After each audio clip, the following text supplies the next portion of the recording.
बीजगणित जोग और वियोग सहजरे बुझिबा।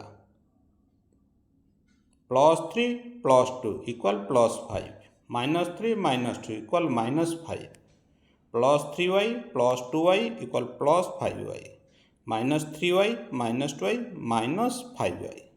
नियम समान चिन्ह थिले सही चिन्ह देव और संख्या द्वय को जोग करिब।